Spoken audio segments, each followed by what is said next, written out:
There are lives that are merely lived, and then there are lives that are constructed, built with the same deliberate force and grand ambition as a cathedral or a palace.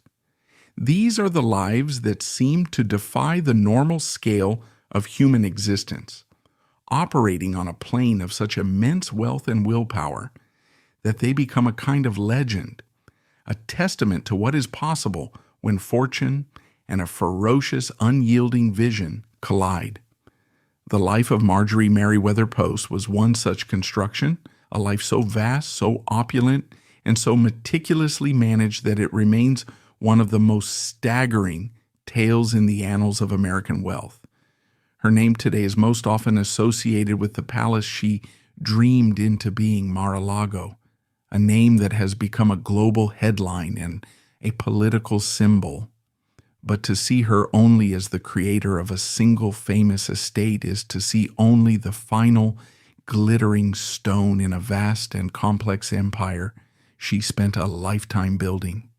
She was the heiress who became a businesswoman of breathtaking acumen, the socialite who became a diplomat in Stalin's Russia, the collector who rescued the lost treasures of the czars, and the matriarch who, for over half a century, was the undisputed and often intimidating queen of American high society.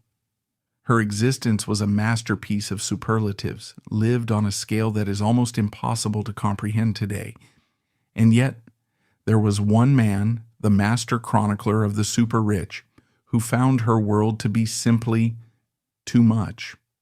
The story goes that when the author Truman Capote, a man whose entire career was built on dissecting the habits and homes of the wealthy, with a famously sharp and satirical scalpel, was asked why he never wrote about Marjorie and her Palm Beach court, he demurred. Her world, he reportedly found, was simply too ostentatious, too vast and unapologetically lavish to be contained within the delicate framework of his art. He, a man who feasted on excess, found her brand of it to be in essence indigestible. So what does that mean? What kind of life, what kind of taste, what kind of sheer, overwhelming force of personality creates a reality so extreme that it breaks the scale of even the most jaded observer? To answer that, we must go back to the beginning. We must journey past the marble halls of Mar-a-Lago, beyond the glitter of the jewels and the whispers of the society columns, to a time and a place that seems a world away, to the strange, puritanical, and fiercely competitive heartland of 19th century America, where a desperate, brilliant man haunted by his own demons was about to invent a new future for his family, one spoonful of cereal at a time. This is the story of how a fortune made from the promise of a healthy breakfast grew into an empire of almost unimaginable proportions, and of the remarkable woman who inherited it all and made it her own. To truly understand Marjorie Merriweather Post, you have to understand the America that she was born into. The year was 1887. The nation was in the full feverish grip of what Mark Twain had sarcastically dubbed the Gilded Age. It was an era of breathtaking contradictions. On the one hand, it was a time of explosive technological and industrial growth. Railroads were stitching the vast continent together. Great steel mills were firing the furnaces of a new national power, and men with names like Rockefeller, Carnegie, and Vanderbilt were amassing fortunes on a scale the world had never seen before. It was an age of supreme, almost swaggering national confidence, a belief in manifest destiny that had turned inward from conquering a continent to conquering the world of commerce. This new, raw industrial power created a new kind of aristocracy. Unlike the old established families of the East Coast who could trace their lineage back to the Mayflower, this was a class of new money. Men who had often started with nothing and, through a combination of genius, ruthlessness, and sheer hard work, had built vast empires. Their response to this newfound wealth was to spend it lavishly and competitively, building colossal mansions on Fifth Avenue and opulent summer cottages in Newport, Rhode Island, that were, in reality, magnificent European palaces transplanted to American soil. It was a society obsessed with status, with outdoing one another, and with proving that their new American money could buy a life just as grand, if not grander, than that of any European duke or prince. But beneath this glittering gold-plated surface, the age was riddled with anxiety. This was also an era of immense poverty, of sprawling city slums filled with desperate immigrants, of brutal labor disputes, and of a deep-seated, often puritanical, concern for the nation's moral and physical health. The Victorians were obsessed with what went on inside the body. Digestion was not just a biological process, it was a moral one. A healthy gut was seen as the foundation for a healthy mind and a moral soul. A whole host of ailments, from depression to indigestion, were blamed on auto-intoxication. The idea that the body was poisoning itself from within due to poor diet and the corrupting influences of modern life. The epicenter of this national health obsession was the unlikely city of Battle Creek, Michigan. It was here that Dr. John Harvey Kellogg, a devout Seventh-day Adventist and a brilliant, eccentric physician, had established his world-famous sanitarium. The San, as it was known, was a combination of a luxury spa, a hospital, and a religious retreat. The wealthy and famous flocked there to be cured of the excesses of their Gilded Age lifestyles. They were subjected to strict vegetarian diets, frequent enemas, hydrotherapy, and a host of other treatments designed to purify the body and soul. At the heart of Kellogg's philosophy was the belief that meat was a moral and physical poison, and that salvation lay in grains. It was this belief that led him and his brother, W.K. Kellogg, to invent the cornflake. Battle Creek became a magnet for health faddists, religious zealots, and ambitious entrepreneurs, all hoping to cash in on the nation's obsession with wellness. It was into this strange, fervent, and highly competitive environment that a man named Charles William Post arrived in 1891. C.W. Post was not a religious man, nor was he a doctor. He was a traveling salesman, a relentless tinkerer, and a man on the verge of a complete collapse. He was suffering from a host of ailments, both physical and mental, and after years of failed business ventures and mounting stress, he had suffered a nervous breakdown. He came to the Kellogg Sanitarium as a patient, a desperate man seeking a cure. But what he found was not a cure, but an idea. He was fascinated by the sanitarium's focus on grain-based foods and coffee substitutes. He saw the immense commercial potential in these products, but he also found Dr. Kellogg's business practices to be lackluster. Post was a born salesman, a natural marketer, and he believed he could take these niche health foods and sell them to the entire nation. After a falling out with the Kellogg's, he set out on his own. In a small barn, with a second-hand peanut roaster and a few dollars to his name, he began to experiment. He was driven by a desperate need to succeed, to finally build something that would last, and to provide for the one person in the world who was his anchor and his inspiration, his young daughter, Marjorie. This was the volatile, uniquely American crucible of ambition, health fadism, and marketing genius that would forge the post-serial fortune, the inheritance that would one day make Marjorie Merriweather Post one of the richest women in the world. Marjorie's story begins not in this cauldron of invention, but in the quiet, unassuming town of Springfield, Illinois, where she was born as the only child to C.W. and Ella Post. Her earliest years were defined not by wealth, but by the precarious and nomadic life of a family living on the edge of her father's next big idea. C.W. was a man of boundless, almost manic energy, constantly inventing and patenting small agricultural machines and traveling the country trying to sell them. The family moved frequently, following his often fruitless business ventures. It was an unstable existence, but it was one that forged an unbreakable bond between father and daughter.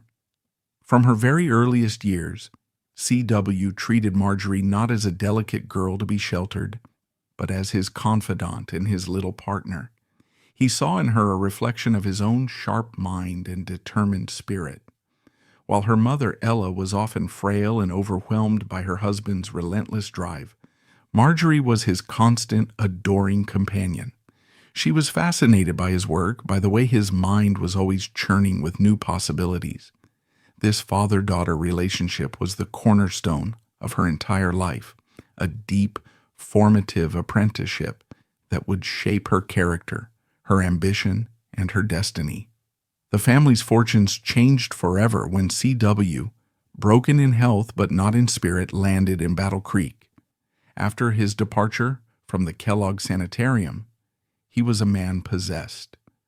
Working in a rented barn, he experimented relentlessly, eventually perfecting his first product, a cereal-based coffee substitute made from roasted wheat, bran, and molasses. He called it Postum. It was a simple product, but C.W.'s genius was not just in invention, it was in marketing. He understood the anxieties of his time perfectly. He didn't just sell Postum as a pleasant-tasting beverage, he sold it as a cure. His early advertisements, which he wrote himself, were masterpieces of psychological persuasion. They were long, text-heavy articles disguised as news, filled with dire warnings about the evils of coffee, which he called nerve poison. He linked the beverage to a host of ailments, from indigestion and heart palpitations to sallow skin and a general decline in professional vitality. Postum, by contrast, was the path to health, vitality, and success. His famous slogan, "There's a reason," hinted at a scientific truth that would be revealed to those wise enough to make the switch. It was a brilliant campaign that played directly into the health fears and moral certainties of the era, and it worked spectacularly. Marjorie, still just a young girl, was a witness to it all. She remembered the smell of the roasting grain, the excitement of the first successful batches, and she was put to work. In what would become a cherished family legend, she would sit for hours with her father, gluing the iconic yellow labels onto the first boxes of Postum, her small hands helping to build the foundations of a future empire. It was a lesson she never forgot. Success was not just about having a good idea. It was about the hard, meticulous, hands-on work of bringing that idea to life. With the success of Postum, C.W.'s inventive mind went into overdrive. He developed a new, incredibly hard baked cereal made of whole wheat and barley, which he claimed was pre-digested by the baking process. He called it grape nuts, and in another stroke of marketing genius, he advertised it as a food that could nourish the brain and nervous system, a brain food for the modern, fast-paced world. Next, he took aim directly at his rivals, the Kellogg's. He developed his own version of their popular cornflake, calling it Post Toasties, and launched it with a massive advertising budget that sparked a legendary cereal war that would last for decades. The money began to pour in quantities that were almost unimaginable. The Posts were no longer a struggling middle-class family. They were fabulously, breathtakingly wealthy. C.W. built a small city within a city in Battle Creek for his workers, with neat houses, schools, and parks. A benevolent, paternalistic kingdom with him as its undisputed ruler. The family's own lifestyle was transformed. They bought a vast estate in Greenwich, Connecticut, which they named the Boulders, and C.W. commissioned a magnificent yacht, the Hussar. For Marjorie, this was a dizzying transition. She was sent to the exclusive Mount Vernon Seminary and College in Washington, D.C., a finishing school designed to turn the daughters of the newly rich into poised and polished society ladies. She learned French, music, and the fine art of running a grand household. The year 1905 was a pivotal one. She was formally presented to society and, in one of the most lavish weddings of the season, married her first husband, Edward Bennett Close, a handsome and charming young lawyer from a socially prominent family. They settled into a life of elegant domesticity, and soon their two daughters, Adelaide and Eleanor, were born. Marjorie played the part of the society wife and mother perfectly, but beneath the surface, the lessons her father had taught her were still churning. She was not content to be merely a decorative figurehead. She would accompany C.W. to board meetings, a silent but intensely observant presence in a room full of powerful men. She read the financial reports, she understood the corporate strategy, and she possessed her father's keen business instincts. She was living one life in the drawing rooms of Greenwich and another in the boardrooms of the Postum Cereal Company. But the relentless, obsessive drive that had created this vast fortune was now consuming its creator. C.W. Post was a sick man. He suffered from chronic stomach pain and was plagued by the same nervous exhaustion or depression that had first sent him to Battle Creek. He was a man who had built an empire but could find no peace within it. His ambition, which had been his greatest strength, had become his deadliest enemy. In the spring of 1914, he finally succumbed to the darkness that had always haunted him. Marjorie was now a young woman, a wife, a mother of two, and, at the age of 27, the sole owner of one of the largest and fastest growing companies in America. Her apprenticeship was over. The empire was now hers to command, and the world was watching to see what this young, untested woman would do with such immense and sudden power. The sudden death of Charles William Post in the spring of 1914 was more than a personal tragedy for his daughter Marjorie. It was a seismic event that sent shockwaves through her world. One moment she was a wealthy young society matron, sheltered by the vast fortune and formidable personality of her father. The next, the patriarch was gone, and the entire weight of the Postum Cereal Company, a sprawling multi-million-dollar enterprise, landed squarely on her 27-year-old shoulders. It was a moment of profound, terrifying responsibility, and it arrived in an era when the very idea of a woman, particularly a young one, commanding such a vast industrial empire was not just unusual, it was virtually unthinkable.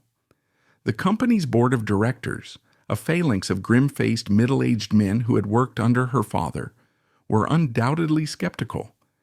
They had respected C.W.'s genius, even if they had chafed under his autocratic rule. But his daughter? She was a woman, known for her beautiful clothes and society dinners, not her business acumen. They surely expected her to be a figurehead, a passive owner who would sign the documents they put in front of her while they, the seasoned professionals, ran the company. They had profoundly underestimated the woman her father had raised. Marjorie had been groomed for this role her entire life. She had absorbed the language of business and finance at her father's knee. She understood the power of advertising, the intricacies of production, and the ruthless logic of the bottom line. She grieved for her father with a deep and genuine sorrow, but she did not shrink from the responsibility he had laid upon her. She attended the board meetings, not as a silent observer, but as the owner. She listened intently, she asked sharp, insightful questions, and she made it quietly, impeccably clear that the final authority rested with her. It was a masterclass in asserting power, not through bluster, but through competence and an unshakable inherited self-confidence. But as her public power grew, the fault lines in her private life became impossible to ignore. Her husband, Edward Bennett Close, was a man of a different time and a different temperament. He was a product of the old traditional world of East Coast society, a world where a man's role was to provide for his family and a woman's role was to manage the home and raise the children. He was now married to one of the richest and most powerful women in the country, a woman who spent her days dissecting balance sheets and corporate strategy. It was a fundamental inversion of the world he understood, and the strain began to show. He was, by all accounts, a good and decent man, but he was not equipped to be the consort to an empress. For Marjorie, the marriage became a gilded cage, a link to a conventional life that no longer fit her. She was a woman of boundless energy and ambition, and she was shackled to a life of quiet, respectable domesticity. She had an empire to run, a legacy to build, and she could not do it as Mrs. Edward Bennett Close. In 1919, she did something that was, for a woman of her social standing, both brave and scandalous. She filed for divorce. It was her first major act of personal and professional liberation, a clear declaration that she would not be bound by the expectations of society. She was her father's daughter, and she was going to build her own life on her own terms. Freed from the constraints of her first marriage, Marjorie was now the most eligible woman in America. She was young, beautiful, and possessed a fortune so vast it was difficult to comprehend. But she was not looking for another conventional society-approved husband. She was looking for a partner, a man whose ambition, energy, and vision could match her own. She found him in the dazzling, charismatic, and ferociously ambitious figure of Edward Francis Hutton. E.F. Hutton was a Wall Street legend, a man who had built his brokerage firm from the ground up into a nationwide powerhouse. He was handsome, charming, a brilliant salesman, and a risk-taker who perfectly embodied the optimistic, go-getting spirit of the Roaring Twenties. Their marriage in 1920 was not just a society wedding. It was a merger of titans, a fusion of one of America's great industrial fortunes with one of its most dynamic financial minds. They were the ultimate jazz-age power couple, and together they would embark on a decade of empire building, both corporate and personal, on a scale that would leave the world breathless. With Hutton's financial savvy and Marjorie's deep, intuitive understanding of the American consumer, the Postum cereal company was about to be transformed. Marjorie was not content to simply manage the company her father had built. She was determined to expand it, to diversify it, to turn it into a modern corporate behemoth. Her vision was simple but revolutionary. She wanted to own the American pantry. She understood that the future of food was in branded packaged goods that offered convenience and consistency to a rapidly modernizing nation. The turning point, the moment that forever cemented her reputation as a business visionary, came not in a boardroom, but on the deck of her magnificent new yacht, the Sea Cloud. One evening, she was served a goose that had been kept in the ship's cold storage for months, yet tasted as fresh as the day it was caught. She was astonished. She summoned the ship's purser and demanded to know how this was possible. The answer was a new experimental technology developed by an inventor named Clarence Birdseye, a method of flash freezing food that preserved its taste and texture perfectly. For Marjorie, it was a thunderbolt of revelation. While others saw a novelty, she saw the future of an entire industry. She saw a world where families could eat fresh vegetables in the middle of winter, a world where working women could prepare a meal in minutes instead of hours. She saw a revolution. She immediately sought out Birdseye and his struggling company, General Seafood Corporation. When she brought the idea to E.F. Hutton and the Postum board, they were horrified. The asking price for Birdseye's patents was an astronomical $22 million. The technology was unproven on a mass scale, and the logistical challenges were immense. To make frozen food a success, she wouldn't just have to build factories. She would have to convince the nation's grocers to invest in expensive freezer cabinets and persuade the American public, deeply suspicious of anything canned or preserved, that frozen food was safe, healthy, and delicious. It seemed like a madman's gamble, but Marjorie was immovable. This was her father's daughter, a woman who trusted her own instincts above all else. She pushed, she cajoled, she argued, and she ultimately prevailed. In 1929, the Postum Company acquired Birdseye's patents, one of the largest corporate acquisitions of its time. It was a move of breathtaking audacity and foresight, and it would become the cornerstone of her new, diversified food empire. This single decision, more than any other, demonstrates that Marjorie was not just the keeper of her father's flame, she was a brilliant business strategist in her own right. The Birdseye acquisition was the crown jewel, but it was just one part of a larger strategy. Throughout the 1920s, under her direction, the company went on a buying spree, snapping up some of America's most beloved and iconic brands. They bought the company that made Jell-O, the wobbly dessert that had become a national craze. They acquired Maxwell House Coffee, with its famous "good to the last drop" slogan. They bought Baker's Chocolate, Sanka decaffeinated coffee, and dozens of other household staples. In 1929, to reflect this new, diversified identity, the company was officially renamed the General Foods Corporation. Marjorie's vision was complete.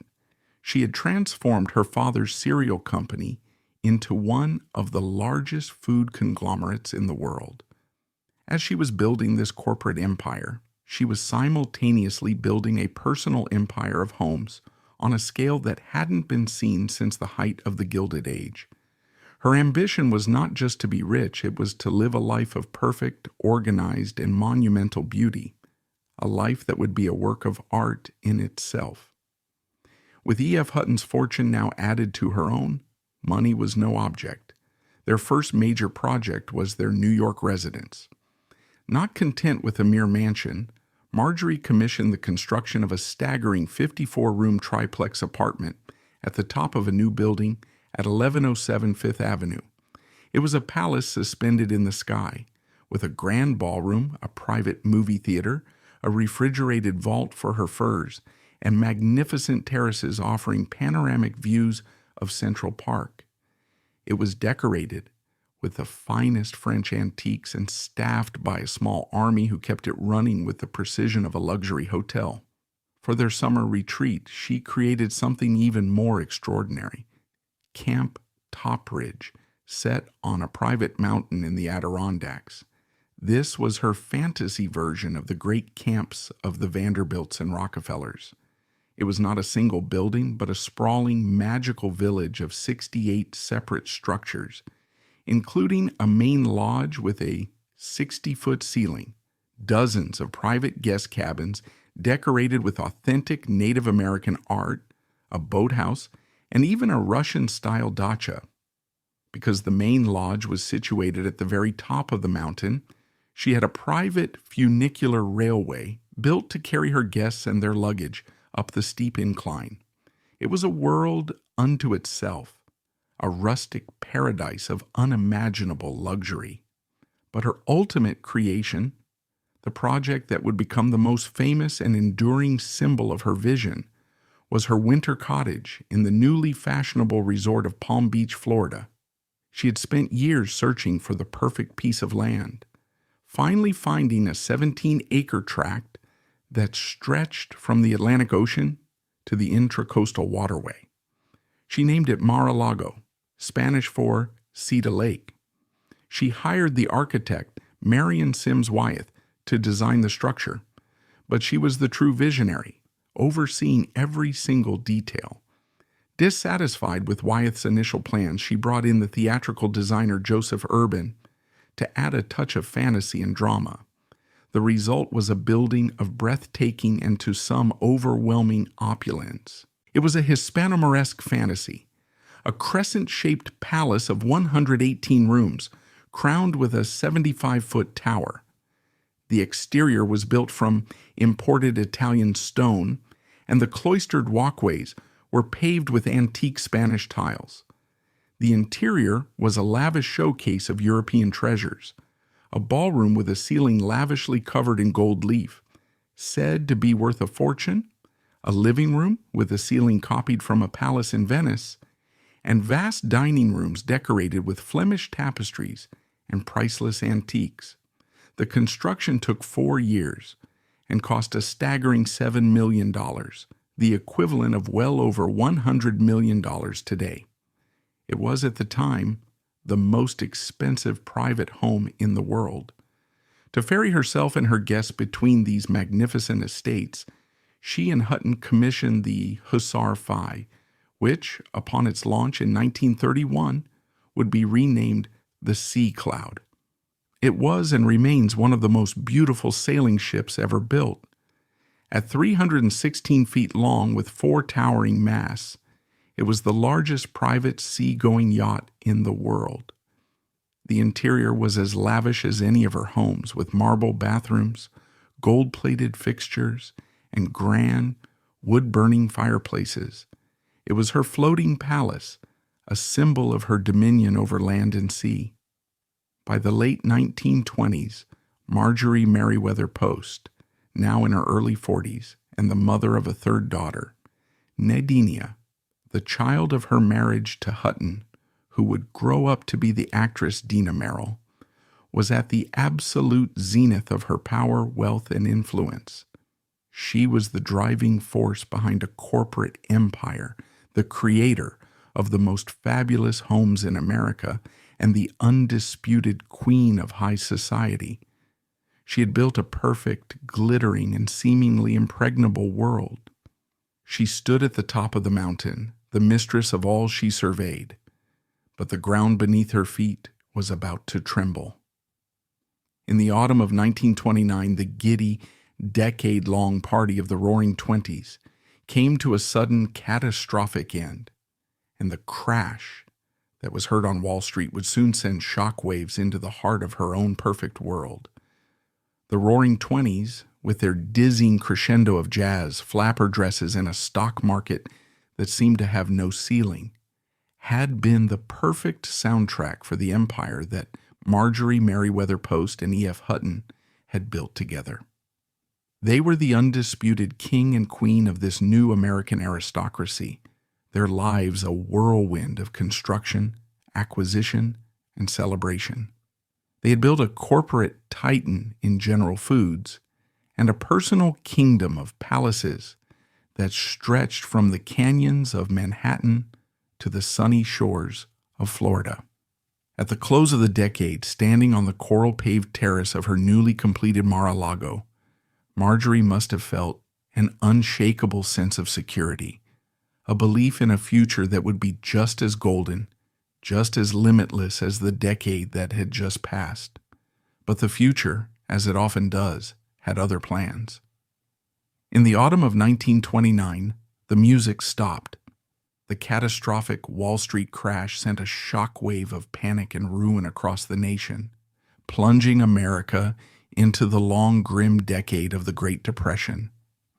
The Gilded Age of easy money and endless optimism was over, replaced by a new era of hardship, anxiety, and a profound national reckoning. For Marjorie, the crash was not an immediate financial catastrophe. The General Foods Corporation, built on the solid foundation of household staples like coffee, cereal, and Jell-O, was remarkably resilient. People might stop buying cars and stocks, but they still had to eat. The company's profits remained steady, a testament to the business acumen she had inherited from her father and honed throughout the decade. But while her industrial empire was secure, the financial empire of her husband, E.F. Hutton, was at the very epicenter of the storm. E.F. Hutton and Company was one of the largest brokerage firms in the country, and the crash was a brutal, existential threat. The stress on Hutton was immense. He was a man who had thrived on the boundless optimism of the bull market, a charismatic salesman whose confidence was his greatest asset. The grim reality of the Depression, with its daily parade of bankruptcies and ruined fortunes, began to eat away at him. The pressure exacerbated the existing fault lines in their marriage. Hutton, who had always had a wandering eye, became more reckless in his infidelities. The dynamic, confident partner of the 1920s became a more distant, troubled, and unreliable figure in the 1930s.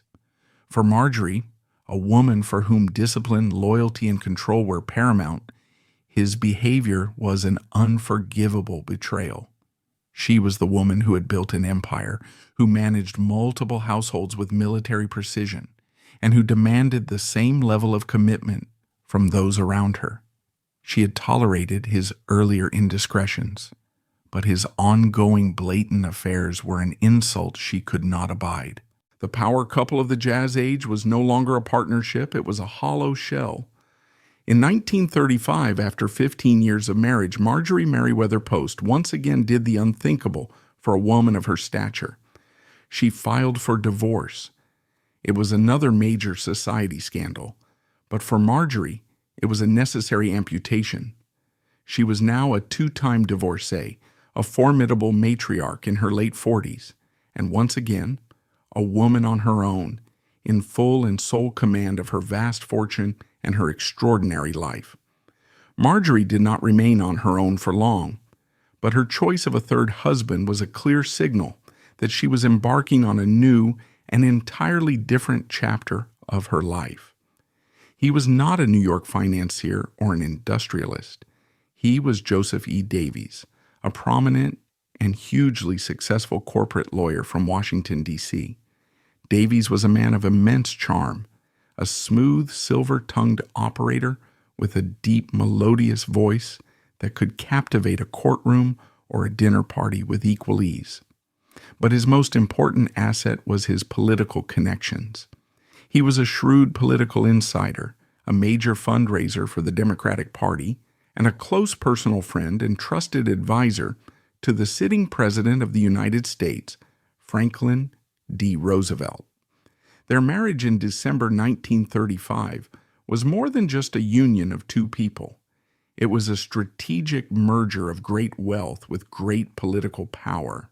For Marjorie, who had long been a pillar of the staunchly Republican pro-business elite, this was a significant pivot.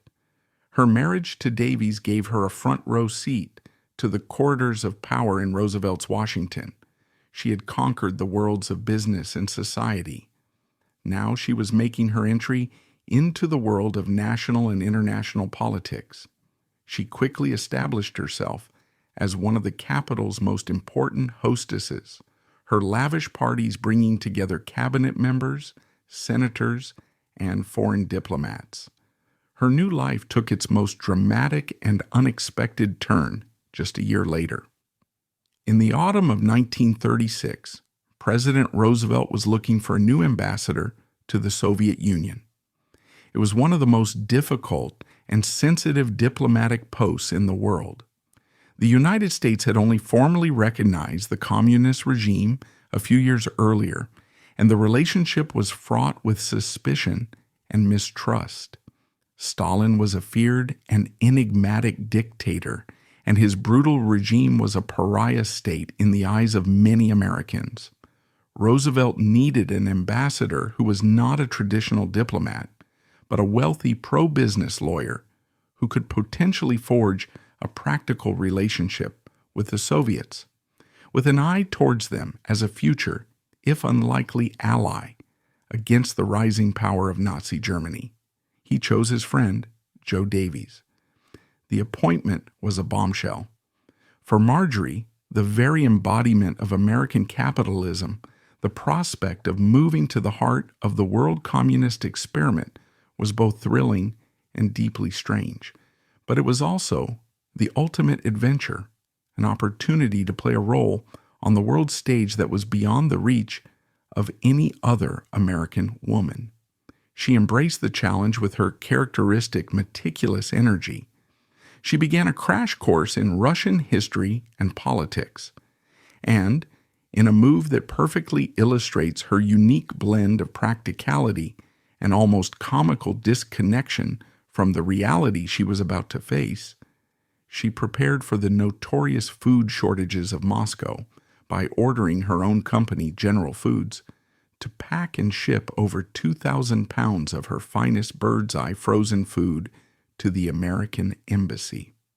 She was not about to let the privations of the Bolsheviks interfere with her standards of hospitality.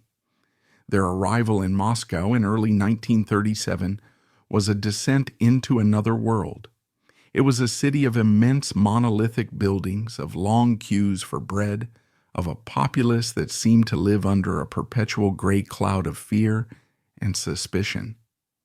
The contrast with the opulent capitalist world they had left behind could not have been more stark.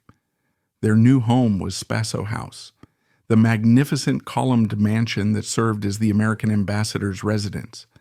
The house was grand, but Marjorie found it to be in a state of disrepair. She immediately set to work, using her own vast fortune to renovate and redecorate it, transforming it into a dazzling showcase of American glamour and hospitality. She hosted magnificent dinners, balls, and her famous square dancing parties, which became the talk of the otherwise grim diplomatic community. It was said that she would screen the latest Hollywood films for the Soviet elite, with figures like Foreign Minister Molotov reportedly sitting in her grand ballroom to watch the glittering fantasies of a world their ideology was sworn to destroy. This lavish lifestyle, this deliberate projection of American softness and power, was happening against a backdrop of almost unimaginable horror. The years 1937 and 1938 were the absolute peak of Stalin's Great Purge, a period of state-sponsored terror known as the Yezhovshchina, after the head of the NKVD, the secret police. Moscow was a city gripped by a collective paranoia. Every night the secret police would come for their victims, party officials, military leaders, intellectuals, artists, anyone deemed a potential threat. People would disappear from their apartments, their names erased from the public record, their families left in a state of terrified uncertainty. It was in this atmosphere of terror that the infamous Moscow show trials were staged. These were elaborate, theatrical performances of justice in which prominent old Bolsheviks and military heroes were accused of fantastic plots to overthrow the state. They would stand in court and after weeks or months of torture confessed to being spies and saboteurs before being sentenced to death. And this is where the great dark controversy of Joe Davies and Marjorie's time in Moscow is centered. As the American ambassador, Davies attended these trials. Marjorie often accompanied him. They sat and listened as men like Nikolai Bukharin, once a revered leader of the revolution, confessed to being part of a vast conspiracy with Trotsky and the Nazis. And in his official reports to the State Department, Ambassador Davies largely concluded that the trials were legitimate. He wrote that the confessions were genuine and that a dangerous conspiracy against the Stalinist state had in fact been uncovered. Historians have debated this stance for decades. How could a seasoned lawyer like Davies have been so completely taken in? Were they simply naive, unable to comprehend the scale of the regime's brutality and the power of psychological and physical torture to produce false confessions? Were they so blinded by Roosevelt's political objective to maintain a working relationship with Stalin that they willfully ignored the monstrous reality in front of them? Or was there something else at play, a cynical decision to accept the official narrative for the sake of diplomacy? The question remains one of the most troubling of Davies's career, and by extension of Marjorie's time as his wife.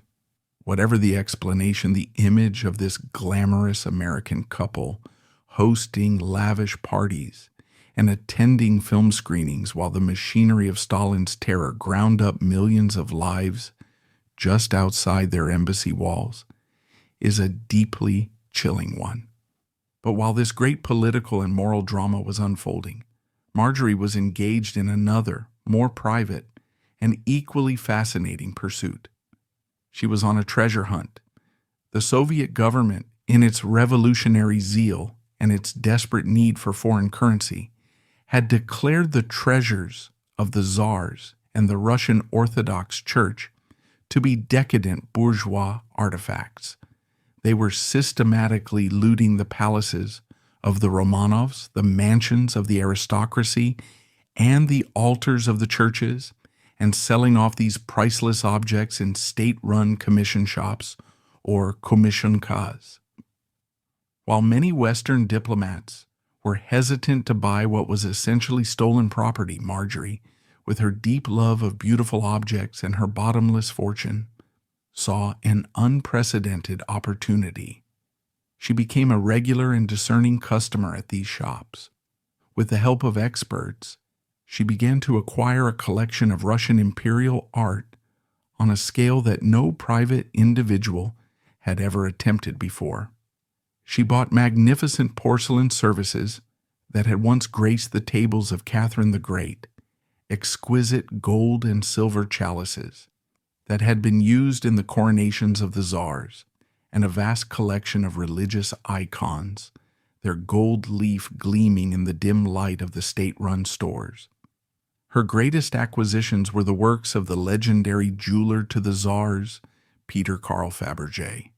She bought dozens of his exquisite jeweled objects, picture frames, cigarette cases, hard stone carvings of animals, and, most spectacularly, she managed to acquire 2 of the legendary priceless imperial Easter eggs that Fabergé had created for the Romanov family. She was not just buying beautiful things, she was buying up the last glittering remnants of a lost world. The ethics of this are, of course, as complex as the politics of the time. Was she a cultural savior, rescuing these irreplaceable masterpieces from being melted down for their gold or sold off to less discerning buyers? Or was she a wealthy predator, taking advantage of a nation's tragedy to acquire a world-class collection for a fraction of its true worth? The answer is likely not simple, but what is certain is that through her efforts, she assembled the largest and most comprehensive collection of Russian imperial art outside of Russia itself, a collection that she would one day preserve for the American public.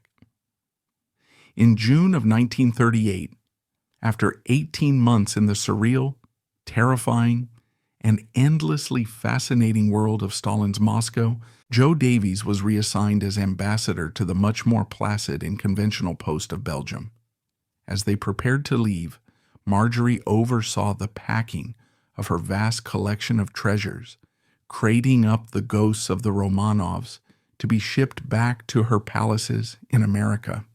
She was leaving behind a country that was on the verge of signing a pact with Nazi Germany, a nation poised on the brink of a war that would change the world forever. She departed with a trove of art that would become her most important legacy and a controversial chapter of her life that would be debated for decades to come. As Marjorie Merriweather Post and Joseph Davies departed the Soviet Union in the summer of 1938, they left behind a nation shrouded in fear and stepped into a continent holding its breath. Their new diplomatic posting was to Brussels, the elegant and seemingly tranquil heart of Belgium. It was a world away from the grim, monolithic paranoia of Moscow. Here, in the sophisticated capital of a constitutional monarchy, life resumed a familiar, civilized rhythm. Marjorie settled into her role as the American ambassador's wife with accustomed ease, hosting elegant dinners and charming the European diplomatic corps. For a brief, deceptive moment, it seemed as though they had returned to the world they knew, a world governed by protocol, reason, and the polite conventions of international relations. But this was a peace built on quicksand. The shadow of Nazi Germany, which had been a menacing abstraction in Moscow, was now a terrifying, immediate presence just across the border. The conversations in the drawing rooms of Brussels were no longer about art and society, but about appeasement, mobilization, and the terrifying, ever-loudening drumbeat of impending war. This fragile, beautiful world was living on borrowed time. In May of 1940, that time ran out. The Nazi blitzkrieg smashed through the neutral borders of Belgium and Luxembourg, and the world of diplomatic dinners and polite society was vaporized overnight. Marjorie and Joe Davies found themselves in the direct path of the German invasion. Their escape was a dramatic and hurried affair, a chaotic flight alongside fleeing government officials and terrified civilians, with the sound of distant artillery as a constant menacing soundtrack. They made it to France just ahead of the advancing German army, eventually securing passage back to the United States. Marjorie had now experienced firsthand the brutal reality of the conflict that was about to engulf the globe.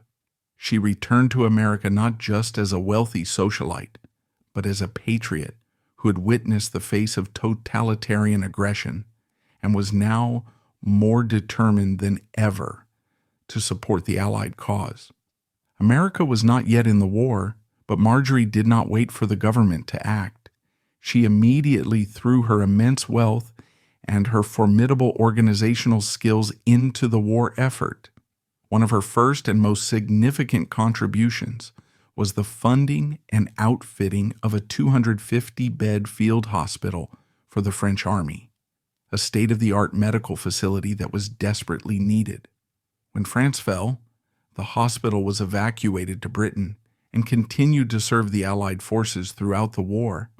She became a tireless and hugely important supporter of the American Red Cross, leading fundraising drives and using her vast social network to rally support. Her beloved yacht, the magnificent Sea Cloud, was also called into service. In an act of patriotic duty, she leased the ship to the United States Navy for the sum of $1 a year. The Navy stripped the vessel of its 4 towering masts and painted its gleaming white hull a dull battleship gray. It was armed with anti-submarine weapons and served as a weather observation ship in the treacherous North Atlantic, a vital but dangerous role in the Battle of the Atlantic. In a particularly poignant twist of fate, the Sea Cloud was one of the first racially integrated ships in the U.S. Navy, a small but significant step forward that happened aboard the floating palace of one of America's richest women. Then in December of 1941, the Japanese attack on Pearl Harbor plunged the United States into the war. Suddenly, the political landscape shifted dramatically. The Soviet Union, which had been a pariah state, was now a crucial, if deeply uncomfortable ally in the fight against Hitler. And in this new reality, Ambassador Joseph Davies's controversial and seemingly sympathetic view of the Soviet regime was no longer a liability. It was an asset. Seizing the moment, Davies decided to publish a book about his time in Moscow. The book, published in late 1941, was called Mission to Moscow. It was an immediate, sensational bestseller. In its pages, Davies argued that the Soviet Union was a reliable and powerful ally, and he presented his controversial view of the show trials as a necessary, if brutal, act of a government cleansing itself of a fifth column of traitors who would have sided with Hitler. In the patriotic fervor of wartime America, the book was hailed as a vital and insightful piece of work, a necessary tool for building public support for the alliance with Stalin. The book's success was so immense that Warner Brothers Studios quickly bought the film rights. The subsequent movie, also titled Mission to Moscow, was released in 1943. It was made with the full cooperation of the Roosevelt administration, who saw it as an important piece of pro-Allied propaganda. The film was an even more simplified and laudatory version of the book, portraying Stalin as a kindly, pipe-smoking leader and the Soviet Union as a heroic nation of dedicated anti-fascists. Marjorie played a key role in promoting both the book and the film, hosting lavish premieres and using her considerable social influence to ensure its success. At the time, both the book and the film were seen as a patriotic triumph, but history would not be so kind. After the war, as the alliance with the Soviets crumbled and the Cold War began, Mission to Moscow was reevaluated. It came to be seen as one of the most naive and misleading pieces of political propaganda in American history, a work that whitewashed the horrors of Stalin's regime and presented a dangerously false picture of the nature of Soviet communism. Davies was widely condemned by historians as having been a dupe at best and a cynical apologist at worst. This controversy would become a permanent stain on his legacy, and by extension on Marjorie's, a troubling chapter that highlighted the complex and often morally ambiguous intersection of diplomacy, politics, and propaganda during wartime. While the war raged and the political fallout from their time in Moscow continued to unfold, Marjorie's personal life was once again in transition. Her marriage to Joe Davies, a union built on a shared ambition for political influence, began to unravel. Davies, a man who relished the spotlight, was also a man who enjoyed the attention of other women, and his infidelities became a source of deep and abiding pain for Marjorie. For a woman who demanded absolute loyalty and who was the ultimate controller of her own universe, betrayal was the one sin she could not forgive. It was during this period of growing disillusionment with her marriage that she made a pivotal purchase that would define the final chapter of her life. In 1955, she bought Arbremont, a large neo-Georgian estate in a secluded leafy corner of Washington, D.C. It was a beautiful house, but for Marjorie, it was a blank canvas. She was about to create her final and perhaps most personal masterpiece. She renamed the estate Hillwood, and she began a meticulous multi-year renovation, transforming it into the perfect showcase for her now unrivaled collection of Russian imperial and 18th century French decorative arts. The creation of Hillwood was more than just a decorating project. It was a declaration of independence. It was her own space, a world she was creating for herself, a clear signal that she was preparing for a life beyond Joe Davies. Later that year, their divorce was finalized. At the age of 68, Marjorie was a 3-time divorcee, a formidable and slightly intimidating figure, now entering the final act of her life entirely on her own terms, or so it seemed. In 1958, to the surprise of many, Marjorie married for a 4th and final time. Her new husband was Herbert A. May, a prominent and wealthy Pittsburgh businessman and an old friend.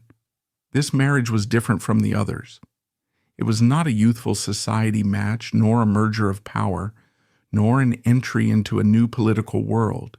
It was a union of companionship, a quiet and respectable partnership for her later years. With Herbert May by her side, Marjorie settled into the role that she would perfect for the remainder of her life, that of the undisputed Dowager Empress of American society. This was the era of the great matriarch. Her life, which had always been meticulously organized, now became a masterpiece of logistical precision. She was the CEO of her own existence, and she ran her life with the same efficiency and attention to detail that she had once brought to the board of General Foods. Her year was divided into 3 distinct seasons, a royal progress between her 3 magnificent estates, each with its own specific purpose and its own dedicated staff of dozens. The fall and spring were for the formal social season in Washington, D.C., where she reigned from her newly completed masterpiece, Hillwood.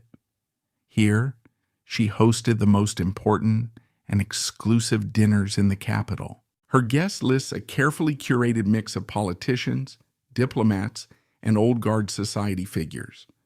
Her parties were legendary for their perfection, from the exquisite French cuisine to the priceless Romanov porcelain on which it was served.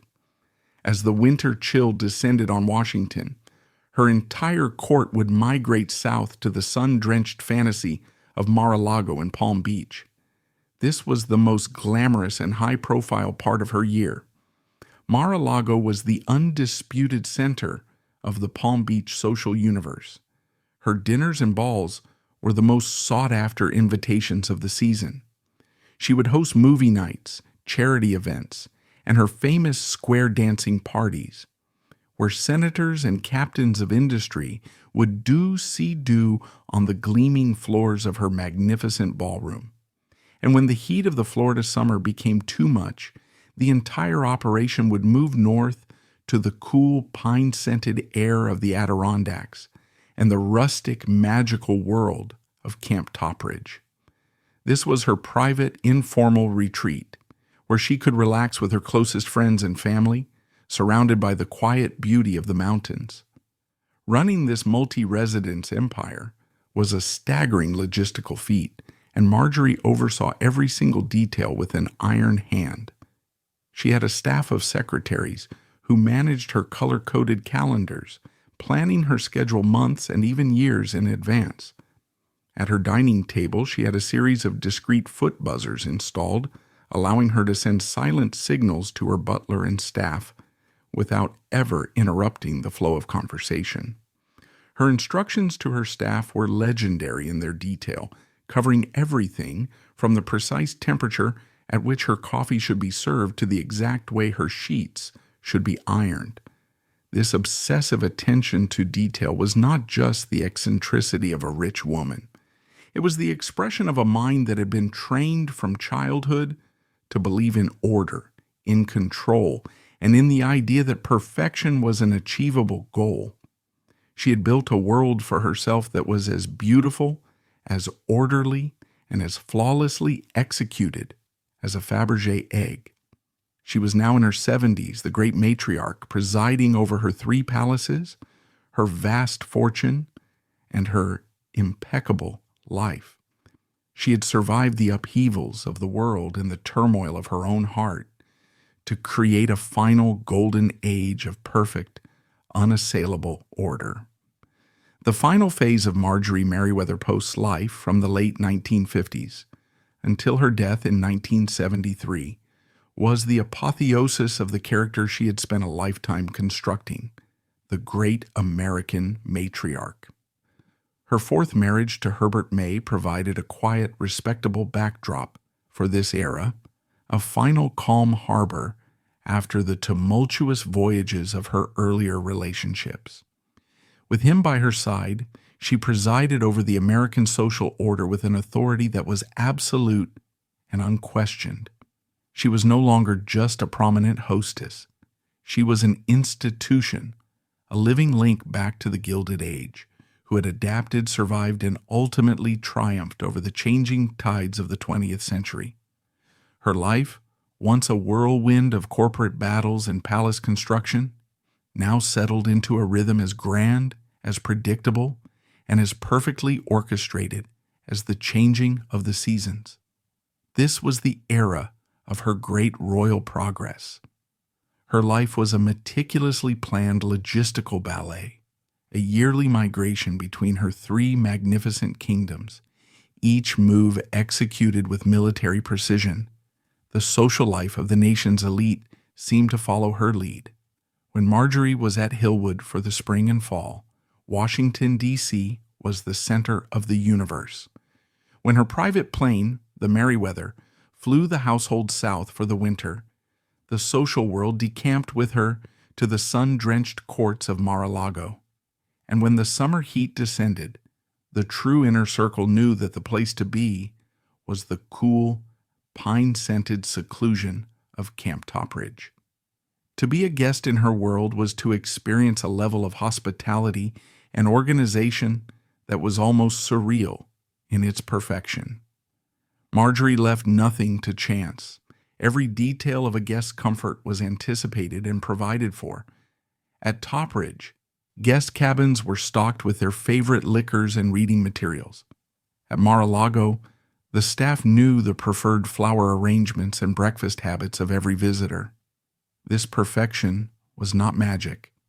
It was the result of a relentless, almost obsessive discipline that Marjorie applied to every facet of her existence. She was the ultimate CEO of her own life, managing her vast households with the same rigor she had once applied to General Foods.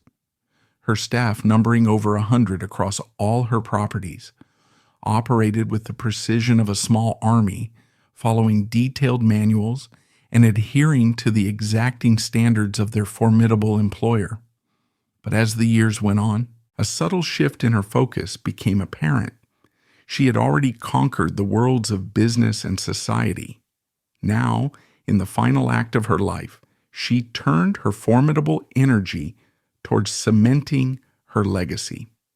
This would be achieved through two primary avenues: monumental philanthropy and the meticulous creation of her final and most personal masterpiece, the Hillwood Museum. Her fourth marriage to Herbert May ended, as all the others had, in divorce in 1964. It was an amicable split, a quiet recognition that at the age of 77 she was truly more comfortable and more powerful on her own. Now, as the sole undisputed matriarch of her dynasty, she began to give away her fortune with the same strategic vision she had once used to build it. Her philanthropy was vast and deeply patriotic. She had a profound love for her country and a deep-seated belief that her great wealth came with an equally great responsibility. She saved the National Symphony Orchestra from bankruptcy with a massive donation. She was a foundational benefactor of the John F. Kennedy Center for the Performing Arts, and she gave millions to her alma mater, to hospitals, and to the Boy Scouts of America. It was a form of noblesse oblige on a uniquely American scale, but her most passionate and enduring project was the transformation of her Washington, D.C. estate, Hillwood, into a permanent public institution. From the moment she purchased the property, she had envisioned it not just as her home, but as a museum that would showcase her extraordinary collections for the benefit of the nation. She spent the final 2 decades of her life in a constant process of acquisition and curation, perfecting every room, every display case, every detail. She worked with a team of curators and art historians, but the ultimate vision was always hers. She was creating a permanent record of her own taste, a complete and perfectly preserved world that would outlive her. She personally arranged the magnificent collection of Russian imperial art that she had so controversially acquired in Moscow, displaying the Fabergé eggs, the Romanov porcelain, and the sacred icons in rooms designed to evoke the splendor of a lost world. She dedicated other rooms to her equally magnificent collection of 18th century French decorative arts, creating a space that was both a home and a masterclass in the history of European taste. It was the culmination of her life's work as a collector, a patriot, and an organizer of almost superhuman ability. By the early 1970s, Marjorie's own formidable health began to decline. She became more reclusive, spending most of her time at her beloved Hillwood, the place she had chosen to be her final monument. Her mind remained sharp, and she continued to manage her vast affairs from her bed, but her body was failing. On September 12, 1973, at the age of 86, Marjorie Merriweather Post died peacefully in her sleep. Her death was not just the passing of a prominent individual, it was the end of an era. The last of the great Gilded Age empresses was gone. The legacy she left behind was as vast, as complex, and as monumental as the life she had led. In the world of business, she remains a pioneering, if often overlooked figure. She was not just an heiress who inherited a company. She was a visionary who took her father's creation and, through her own bold and risky decisions, transformed it into the modern corporate giant of General Foods. Her bet on frozen food was a move of pure genius that fundamentally changed the way America eats, a legacy that is present in virtually every supermarket in the country today. Her legacy as a builder of homes is, of course, legendary. The great estates she created were more than just houses. They were statements of power, ambition, and a uniquely American brand of royalty. And in a strange and unforeseen twist of history, the most famous of these, Mar-a-Lago, has fulfilled her original intention in a way she could never have predicted. Her wish to bequeath it to the nation as a winter White House was initially thwarted by its immense upkeep costs. But today, it has ironically become just that, a potent political symbol and one of the most famous buildings in the world. Its name now inextricably linked with a new chapter in American history. It is a legacy of opulence and controversy that continues to evolve. But her most personal and perhaps her most purely beautiful legacy is Hillwood. As stipulated in her will, upon her death, the estate and its entire priceless contents were open to the public. Today it stands as one of the most exquisite small museums in the world, a perfectly preserved time capsule of her taste and passion. Her daring, controversial acquisitions from Soviet Russia are now a priceless and coherent collection, a cultural treasure saved for the nation. Hillwood is the final eloquent expression of her character, a place of breathtaking beauty, created through immense wealth and maintained with a fierce, almost obsessive attention to detail. So finally we return to the great arbiter of taste, Truman Capote, and his dismissal of Marjorie's world as simply too ostentatious. Perhaps from his perspective he was right. Capote was a connoisseur of tragedy, of the beautiful flawed swans whose glamour was always tinged with a poetic decay. And Marjorie Merriweather Post was not a tragic figure. There was no decay, no subtle crumbling at the edges. Her life was not a poem of exquisite sadness. It was a monument of unshakable, unapologetic, and brilliantly managed success. Her world lacked the shadows, the nuanced tragedy that a writer like Capote craved. Her story is not a cautionary tale about the emptiness of wealth. It is a staggering testament to the power of a single, indomitable will. She was the product of a uniquely American moment, a woman who inherited not just a Gilded Age fortune, but, more importantly, her father's ferocious, puritanical work ethic.